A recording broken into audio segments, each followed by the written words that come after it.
G'day, folks. You're on the Insecurity Project with Jamin. I've got the great privilege of interviewing Siimon Reynolds today. Siimon is an incredibly successful entrepreneur, business owner, and now mentor and coach.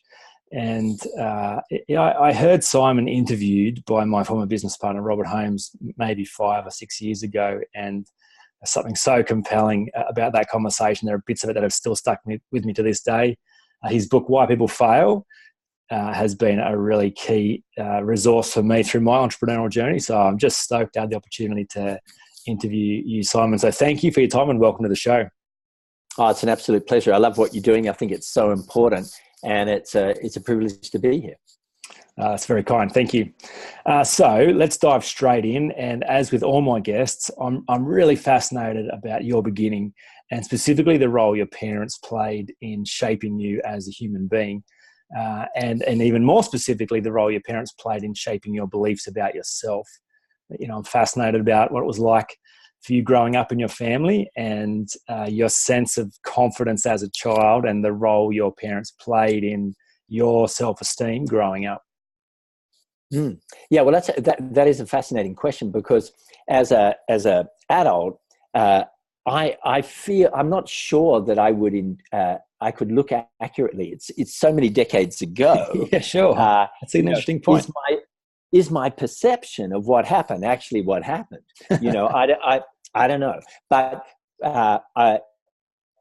what I think happened with my parents is, they were good parents. I didn't have thankfully, one of those relationships where I had some horrendous problem with my parents. They were good parents. They were fair parents. And really, I think they just pushed, hard work, trying hard. I don't recall a lot of psychological stuff like, a lot of self-identity building. They encouraged me that I could do it. And they told me to work hard. And that's my only memory of it. What I do recall is this, other than them being good parents, is I was the last of four kids. Okay. And I remember really wanting to prove myself. And, in reference to what you deal with, having some insecurity, being the fourth kid, that, I had to prove to my family that I was as good as some of the other kids in the family. And some might see that as a negative, but I think it was a primary driver for me to try and succeed after school. Because at school I was a really average student, very bad. In fact, I was lazy. I could see no connection between school and the kind of things I wanted to do. So as a result of that, I got pretty low marks. But when I got out of school, because I guess I got some flack from my parents about my results and certainly from my teachers about my bad results, I really wanted to prove them wrong. So. And I was terrified of being a failure. And I'm sure this comes up often in the people you're talking to.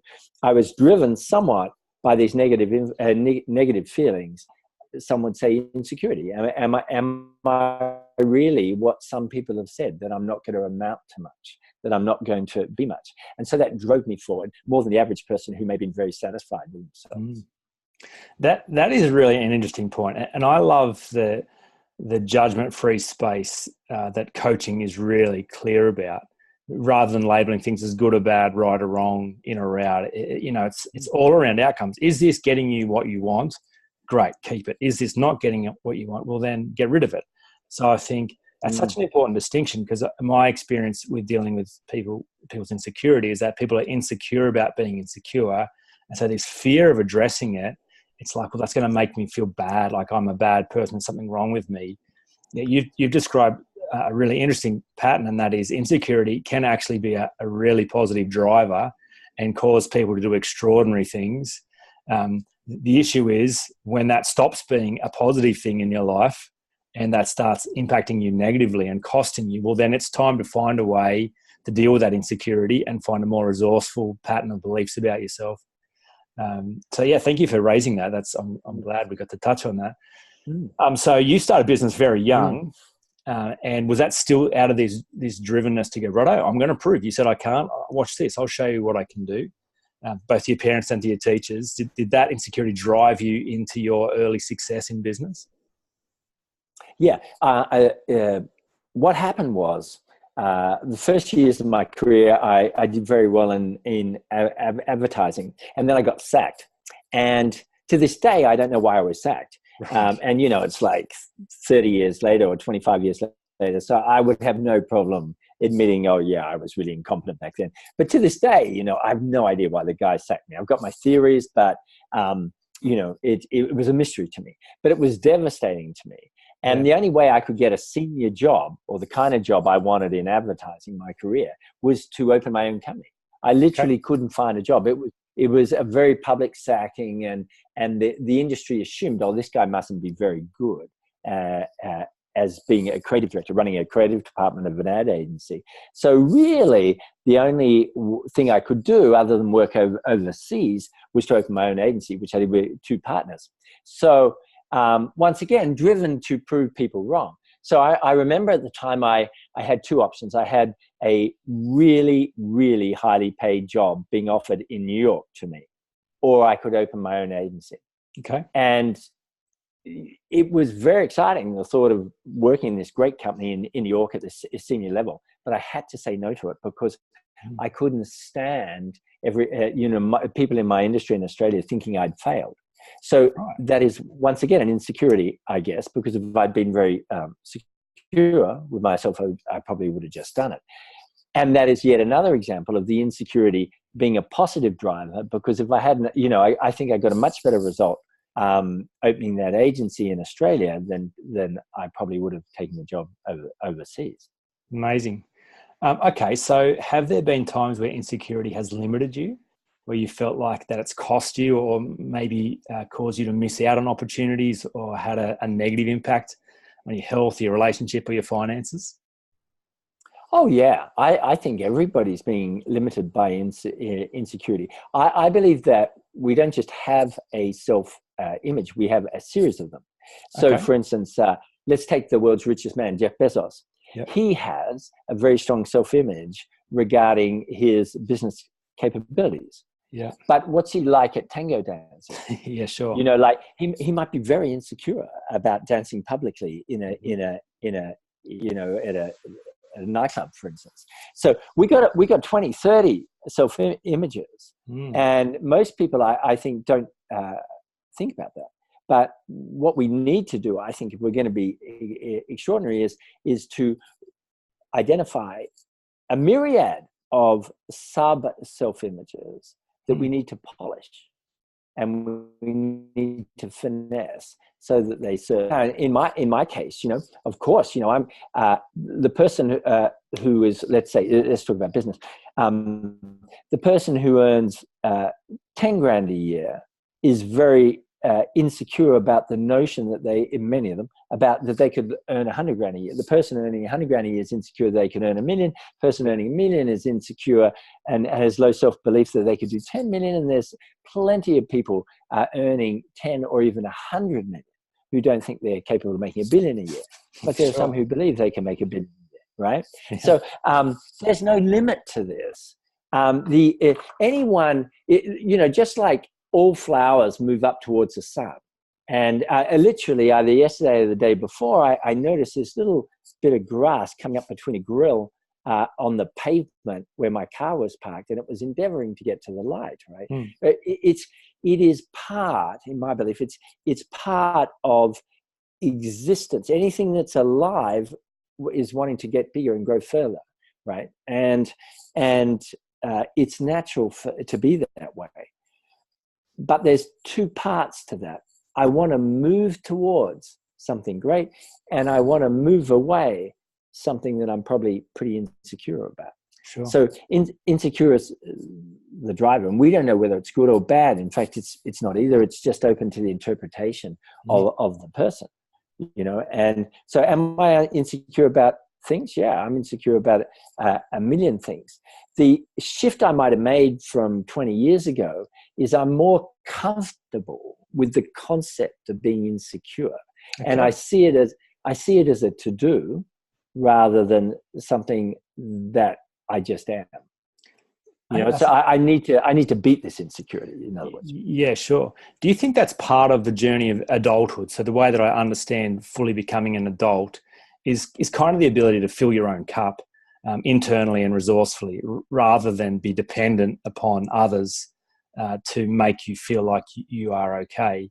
So I think, one of the things around adulthood is actually cutting all the cords that prop you up as a child and validate you and inform you about your value, and being able to work that out for yourself. So perhaps more about, owning your own identity separate from what you can do or what you can have or what others think of you, and referencing your own opinion. That's kind of the work of an adult, which then you get to be more realistic around what you're good at and what you're not good at. And it's less important because it's not so personal. It's not so detrimental to your own sense of self overall. Would you agree with that idea?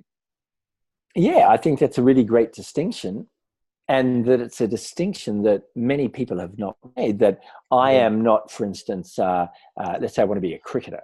I am not a bad cricketer. I am a wonderful human with all these advantages who currently is not good at cricket. As you say, separating yourself. I think that is a tremendous shift for a human being to make. But many don't make it. Many believe they are their job, they are their salary, they are the suburb they live in. They have not made a distinction between their result and who they are. But I completely agree with you. That's what we should aim to do. Yeah, entirely. And again, taking the judgment out of that's neither good or bad, right or wrong, but it can cause massive problems if, for instance, that thing that they've identified with or they've tied their whole significance to gets taken away from them. And then they're no one and have nothing, and then their world comes crashing down. Whereas the secure individual can move on and flow to the next season and open up the next door without it being a massive personal blow. Oh, yeah, no, absolutely. And in the case of entrepreneurs, I have seen just recently, I have a friend of mine who is a very famous entrepreneur in Australia, and he's suffered a terrible career setback and some embarrassing headlines. And if I don't know what he's feeling inside, but if he is seeing himself as just the famous entrepreneur, he'd be absolutely devastated about it. If he sees that as just one of several roles he plays, he'll be irritated, but not devastated. And all that you're talking about, I think, is stuff that we should look at. But these are the questions that a self-reflecting entrepreneur does. And not all entrepreneurs are like this. And in fact, a lot of successful entrepreneurs aren't like this. They barely think, they barely have reflective thoughts, and they just drive forward. And sometimes that gets some brilliant results. Sure. But I agree, it leaves them exposed to when bad things happen. And where are they? Where is their identity? Where is this part of them, or is this all of them that's been hurt? For sure. And I'd imagine if you were to have a close look at those individuals, while they may be succeeding in one area, perhaps there's some pretty significant costs relationally or health-wise, a whole bunch of other areas that aren't going so well because they've tied everything to that one vehicle. Oh yeah, I entirely agree. And particularly for entrepreneurs, they work 20 hours a day at business, but they have no friends, or their relationships are predicated on money, for instance, with their spouses, or as you say, they die early of a heart attack because they haven't looked after themselves. What is true wealth? The reflective person would have to say true wealth is excellence in happiness, in finances, in relationships, in whatever family that they want to spiritual, that they want to excel at. But how many people do we know who entrepreneurs have been able to achieve excellence in all those areas? very, very few. Yeah, very few. Yeah, Yeah. totally. So I'm interested in your thoughts. Obviously, this is one of the reasons why people fail, according to you, is this self-belief piece. So I'm fascinated about what you think are important aspects of doing well in this area and forming a healthy and secure sense of self. Good question.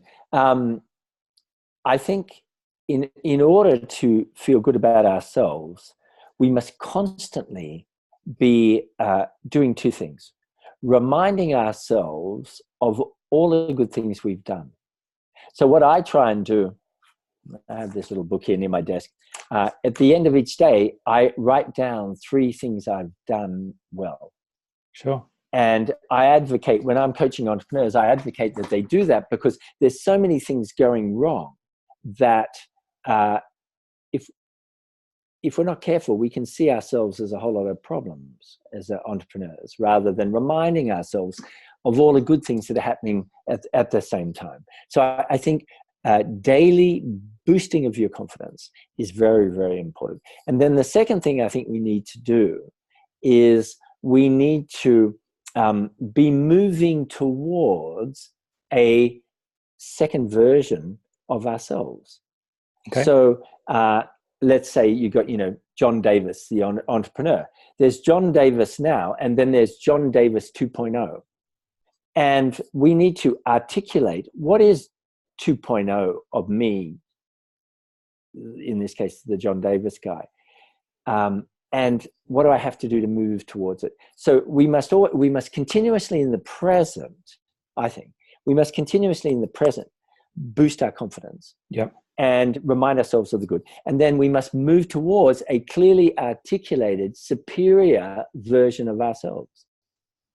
If we're constantly stuck in just the now, then the chances of us in an effective way growing to be a greater entrepreneur and a greater person is dramatically reduced.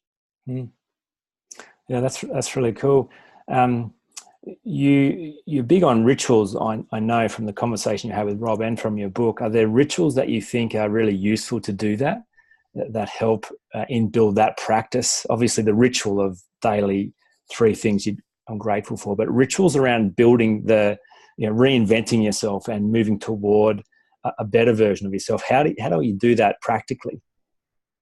Yeah, great question. Well, look, very, very practically, I think you have before work rituals, you have during work rituals, and you have after work rituals. Okay.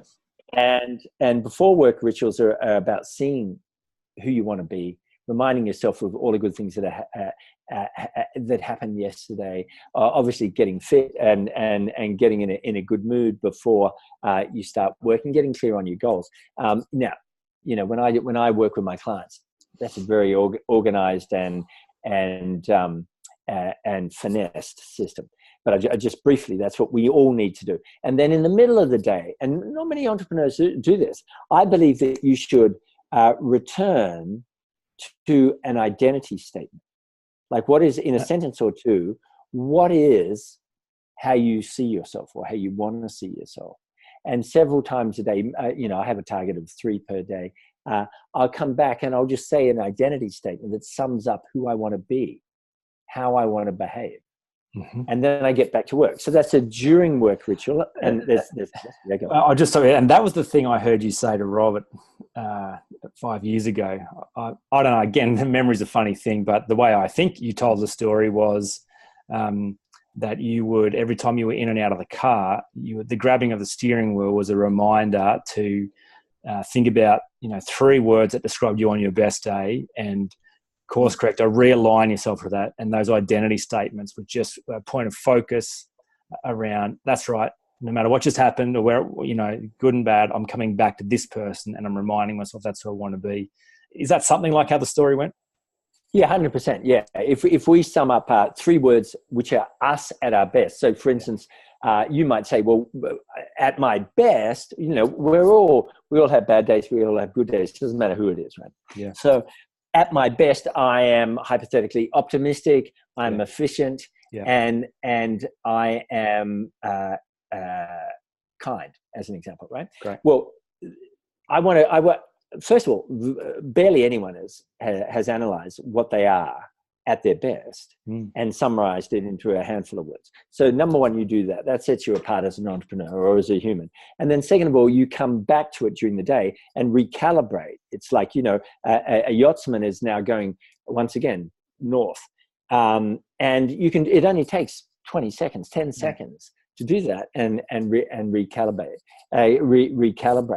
And you know, not many people do this. They don't know themselves well enough to even, unless they spend time on it, to even say what they are at their best, let alone to try and come back to what they are at their best. And, you know, I was only coaching someone about an hour and a half ago on this very issue, an entrepreneur.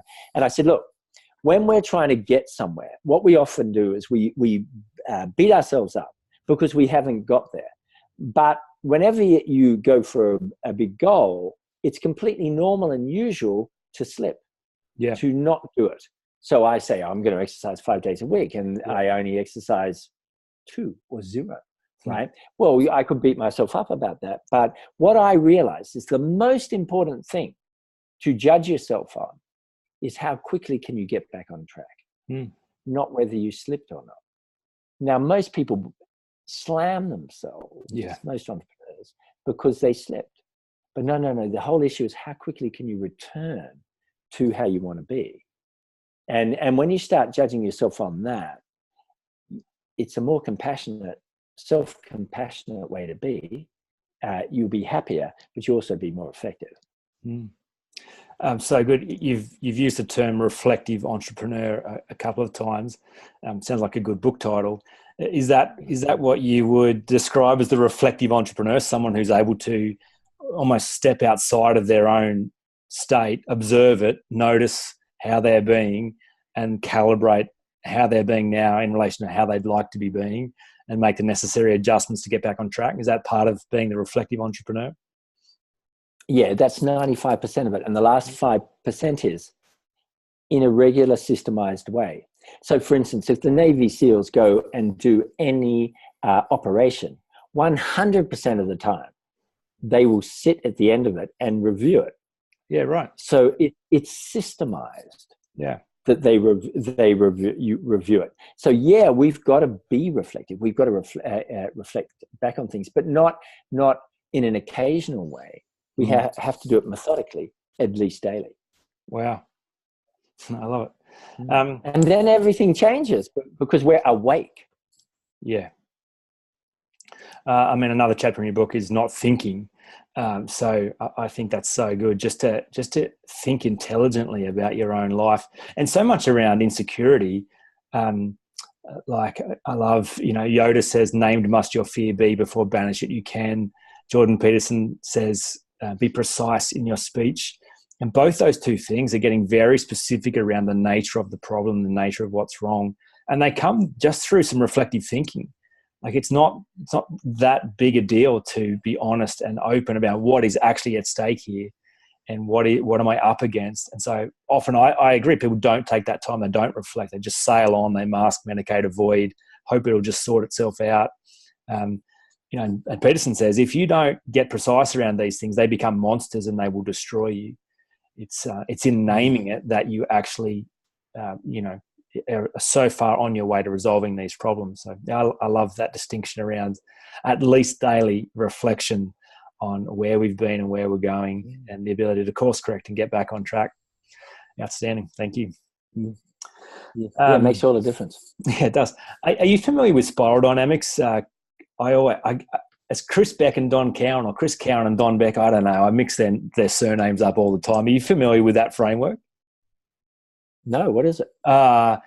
7 levels of consciousness. I think in the 1980s they thought about the levels of, you know, the 2.0 evolution of us as human beings, and growing through various levels. And so, you know, starting at survival, then on to tribe, then rebellion, then the system, then entrepreneur, contribution and growth.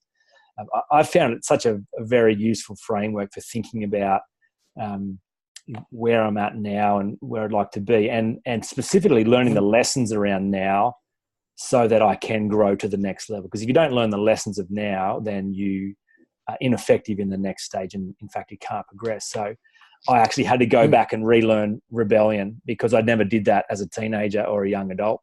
I skipped that altogether. And so was pushing into level 5 entrepreneur, still afraid of people's opinion, still needing to be the people pleaser, still needing to get it right, still bound by rules, still affected by the tribe. So, learning to do that well. But one of the key ideas, which I'm fascinated, and the reason I bring this up is that, I do think that the entrepreneur is a part of every human's journey. I think it represents the unique contribution each human being has when they find themselves and realize what it is that's unique about them, and the ability to problem solve in the market in a real way. Not everyone agrees with me. Not everyone thinks that everyone should be an entrepreneur, but I'm wondering whether you think the road to entrepreneurship and stepping up in the market with your own stuff, do you think that's for everyone in an ideal world perhaps, or have you got a thought about whether everyone should become an entrepreneur eventually? Yeah, I mean, that's a really interesting question. And I guess there's two levels of how we interpret entrepreneur. One is in a classical way, that we are someone who provides goods and services for a profit to other people. And one could argue, though, that everybody's an entrepreneur, and that what we're all aiming to do, or to have a successful life, we need to do is to create value and serve others with it. Sure.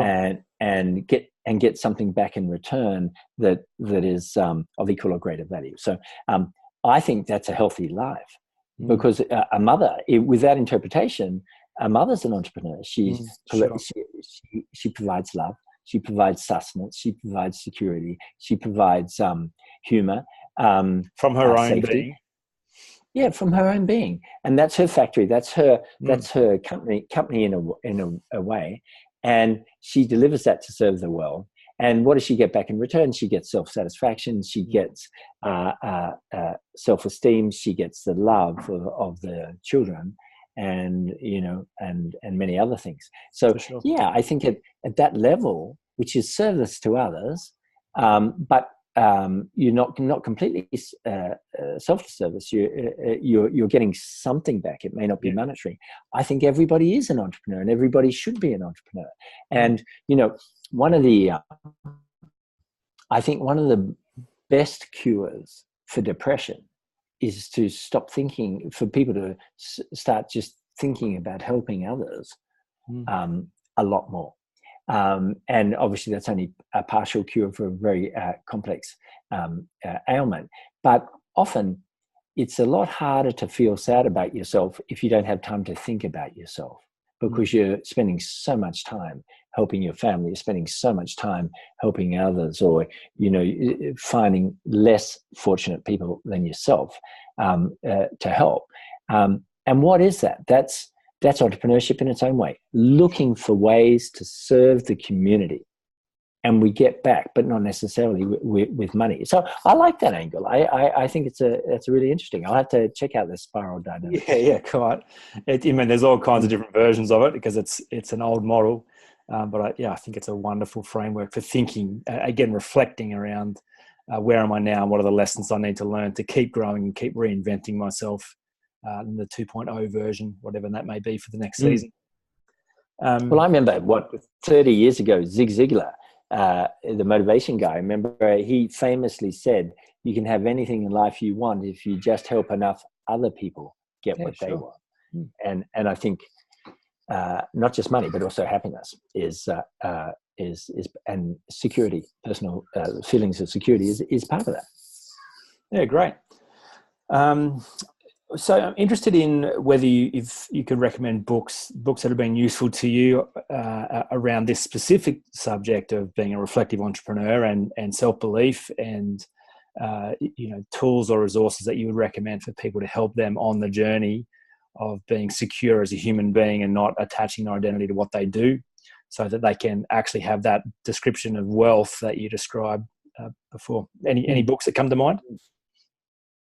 Yeah, good question. I mean, I think a lot of Brian Tracy's work, and he's written 70 books, so 70. there's no shortage of material. But there's a lot. He really studied. He was a student of Nathaniel Branden, who was kind of big in the 60s and 70s. Yep, psychology of self-esteem.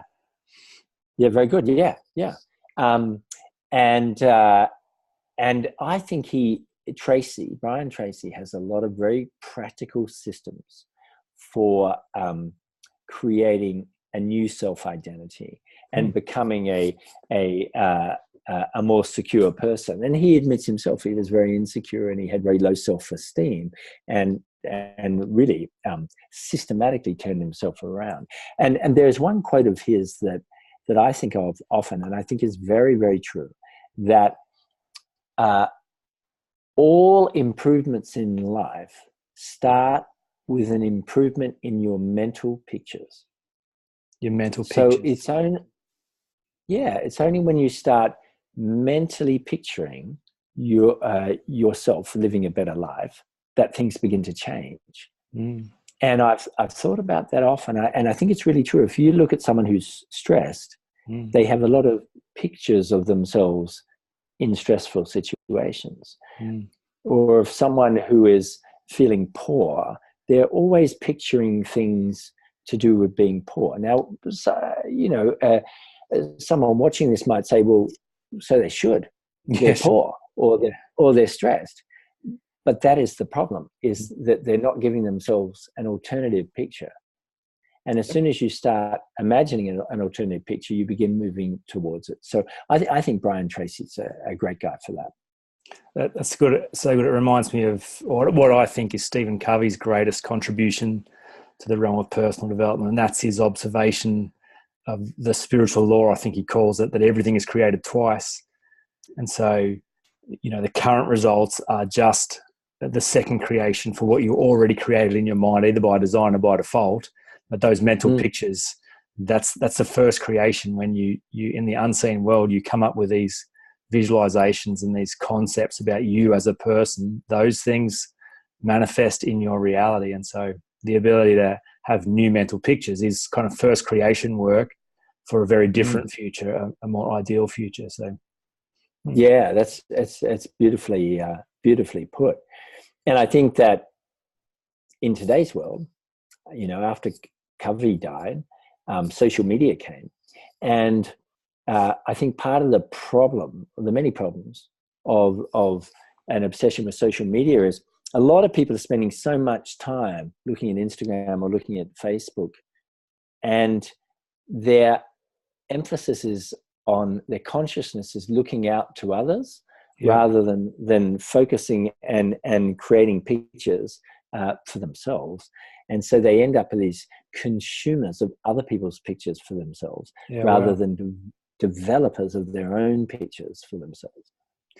Which I think ties in again with the idea of fully becoming an adult, because that's this idea of owning your own wisdom, trusting your own judgment, being self-sufficient, being the one who's directing your own path. And rather than outsourcing the direction of your life or the vision of your future to the world, it's taking full responsibility and ownership for that. That's a cool distinction. I hadn't thought about it like that. So I like that. Thank you. Interesting. All right, Brian Tracy, any other books or resources that you could recommend around being reflective in this space? Well, specifically being reflective, there's no books I've seen that I can recall on reflection, but there's plenty of people who advocate review. Okay. As an example, Brendan Burchard advocates regular reviews. Robin Sharma, who's a great Canadian coach, he advocates regular reviews. I think it's hard to go past those two guys, and they're constantly asking their students to review their circumstances and giving them great questions in order to do so. I mean, look, 25 years ago, right up to today, Anthony Robbins, famously had this series of review questions every morning. What am I happy about right now? What am I excited about right now? What am I grateful for right now? And who do I love? And who loves me right now? And they're hard to beat as daily questions to ask, both in order to live an examined life, as Thoreau said, the unexamined life is not worth living. Not just to live a reflective, examined life, but also just to feel better, to remind us of all the good things that are happening in our life. That's great. One of the terms, like I love the idea that when you learn new language, you can have a new experience. So the words we use don't just describe our experience, they shape it. So I'm conscious around, I take my role in my house with my family. I think there's an opportunity for leadership around culture by introducing language to my family. And so one of the language pieces I'm playing with at the moment is the idea of reviewing the data, which is kind of this idea about being reflective and more objective around what's happening, because we're storytellers by nature. And from what I'm understanding more and more, the realm of psychology teaching us about our negativity bias. When stuff goes down, we're more inclined to put a negative spin on that and focus on what we're not doing well. And so the idea of being reflective and reviewing the data is to actually look at it in a different light, and to pick out different pieces of that data that's useful for our future, rather than focusing on data that is actually not getting us any value and in fact hindering us, and feeding mental pictures that are just reiterating the kind of version of ourselves that we don't want to be. Totally. There's a very interesting professional sports mental coach by the name of I think it's Lanny, Lanny, Bassam, Bassham.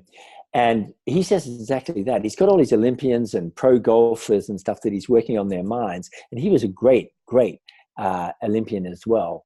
And he said, if you look at all the champions that he's dealt with, they're constantly telling themselves how great they are. They really are. I mean, and he gives some, now there's an author worth checking out that most people haven't heard of, and he's written 3 books. He was an Olympic shooter, gold medalist. Okay. And he talked about some of the other gold medalist shooters. And he said they were just talking themselves up all the time. And he said it wasn't just some kind of shallow arrogance. Sure. They absolutely were turning everything that happened to them as yet another reason why they were going to win the gold medal. Oh, yeah. I'll give you an example. So he talked about one of the world's greatest shooters in Olympic history, and he was on the team with him, in the US team. And I think the guy lost his rifle. Okay. And he said to Lanny, wouldn't it be amazing if I won the gold medal with a borrowed rifle? You know what I mean? It had become, he said, I'm going to do it. Yeah. And, whereas most people have just been collapsing in agony over it happening. And the meaning they'd place on it going missing, this proves that it's not meant to be for me, and this is not my year. And, 100%. And so Lanny is massive on not just remembering what we've done well, but as he says, feasting on it. Wow. So he's always he's got a lot of elite sports people coming to him. He's got in Texas. And, he's saying just incessantly focused on what went well. How do we do that as Aussies? We're a little uncomfortable about that as Australians. That would fit well in American culture, from what I understand. Any tips on how to do that well as an Aussie? Well, I think a lot of it can be done privately. Okay, so great. I think that's good distinction. Good distinction. Yeah. I think doing it publicly in Australia is dangerous, as Anthony Mundine well knows. Yes, 100%. Cool. Is there anything we've missed? Any other insights or distinctions that you think is important, especially for helping people overcome insecurity, where it's become a hindrance to them, where it's become part of what they don't want for their future and is costing them? Any other thoughts that we haven't covered? Well, I mean, all I'd say is where I think a lot of people think they are something. Okay. And that's just a moment in time. We are a human process. We are becoming every one of us something at any moment in time. And so the world's full of people who never did anything and then just changed. Yeah. They decided to become something else. So what I just emphasize to everybody is whatever you are, that's not you. That's just a moment in time. That's currently we stop the film, and that's who you are at the moment. But that's not who you are destined to be. That's entirely up to you, based on effort, and based on persistence, and based on getting clarity about what you'd like to be. And that's very important, because there's so many people who, even at school, were told they were useless and then just believe it for the next 60 years. They've never reviewed the data, and that's the script they lived out for the rest of their life. Yeah, that's perfect. That's a great way of explaining it. That's the script they're living. And so we're humans aren't anything but potential. And so we can take control of that at any point in time. And then finally, the adversity of our past absolutely not only can be the fuel for a superior future than if we'd had a good past, but you and I could talk for hours about famous people who used it in order to become who they are. So for all those people who are miserable about what happened to them either last week, last year, or when they were kids, who's to say that isn't the very fuel that turns you into an extraordinary person? Amazing. Yeah, that's so cool. I appreciate that. That's so valuable. Where can people find you? Where's the best place for people to follow your work, for those who've discovered you for the first time through this interview? Where do you hang out online? Yeah, sure. If they just go to SiimonReynolds.com, which is SIIMON Reynolds.com, yeah. Then that'll lead you to me, and just get on my email list and just see if what I say is of value, and if I can help, or of course by why people fail. And that's a good intro to some of my thoughts as well. Also, one last thing for people in Australia, we also have an organization, the Fortune Institute, that coaches entrepreneurs as well. Okay, wonderful. And people can find that on your website? Yeah, just on the net. If they Google it, they'll get there. I'll get there. Wonderful. Well, it's been a very rich conversation. It's a real joy, and I've thoroughly enjoyed the conversation. I appreciate your generosity and the time you've taken to share the insights. It's very kind of you, and I'm sure people will benefit greatly from this. So thank you very much, Siimon. Well, it's the quality of the questions that creates the conversation. So thank you for some excellent, wise questions. Great. Okay, cool. We'll leave the conversation there, and I'll talk to you later. Sounds good.